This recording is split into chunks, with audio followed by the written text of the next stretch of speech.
go upstairs and sit at my desk and do this on my own. And he said, no, honey, I'm going to...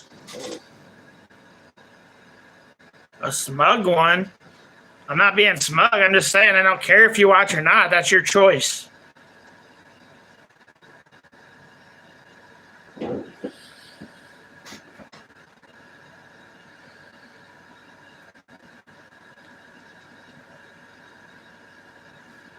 Smug would be me going through and timing you all out, and I'm not going to do that, so... Stay with you. I'm going to teach you. And so they did it for a couple of weeks. And then eventually he said, okay, I think you know it well enough. I've got to go to work at an earlier hour. So Monday came, she got on the bus, walked the block, walked up the stairs, seamless.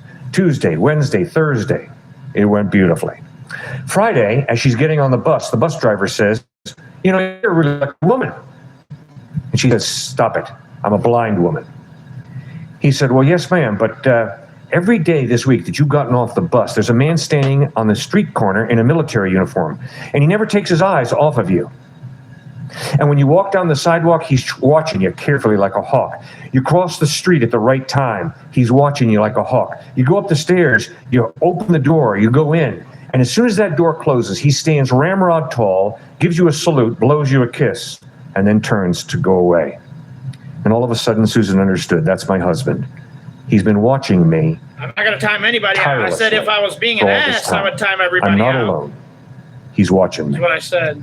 And that's exactly what God does for us in even a more profound way.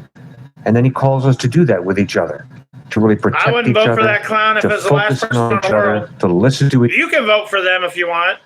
You can vote for her if you want. I'm not going to. Each other, to build each other up, to encourage each other. And that's how marriage goes beautifully.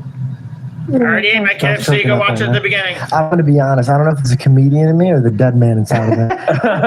Everybody, I turn around, everybody's like tearing up. And in my mind, I'm like, why didn't he just continue walking, or he's going to stay there the whole time?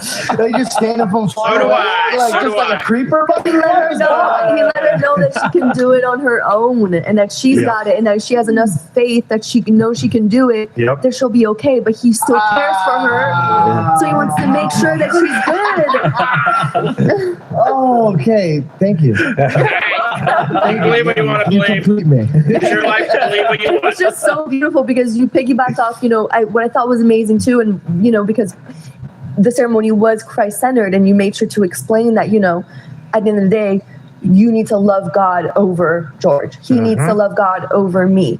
And you made that the importance that we can never put ourselves above that. That's then you led into this beautiful story. And I just thought that you couldn't have put it in a better way of what a relationship with one another should be like. So I really wanted to share that. It's hard to even think how people could love anything over God. Like even my mom or even my wife. I live in one of the states in the United States. No, it's my wife right there. I look at Belle and I'm like, whoa, dude, beautiful brains. You're not going to get it from me. So loving to the family, generous, meek. All these qualities that, like, dude, I couldn't even in my mind put together into a woman, right? I love her. There's no woman that I could ever love more than this woman. But how can I love her more than who gave me her? You get what I'm saying? Like when I look at my mom and I'm like, wow, what a wonderful mom. This is an incredible mom, incredible dad. Like, how can I love them more than the gift giver? I don't know. I always saw it as a gift giver. Like if I gave you a gift, if I gave you a car and I was like, hey, Cliff, you really been helping me out, man. Here's your Lamborghini. And you're driving that Lamborghini. You're like, God, I love this Lamborghini more than George. It doesn't make sense. No, it doesn't. Right? You're right. Yeah. All right. What's one problem that people in marriages don't think is a problem, but it actually could lead to divorce? It's a very sneaky little virus that enters a man and a woman's heart. What would that be? What's that parasite? The one I see oftentimes in our area is people think they shouldn't fight. You got my P.O. And that box. a good marriage is if you don't fight.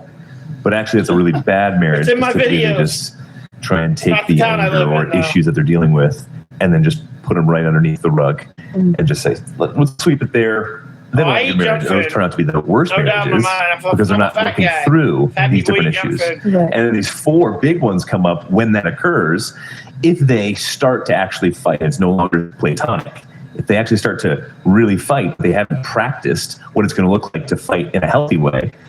They use contempt, which is just this kind of elitism and narcissism, which is like, I don't care what you have to say, honey. They use stonewalling, which is we're in a fight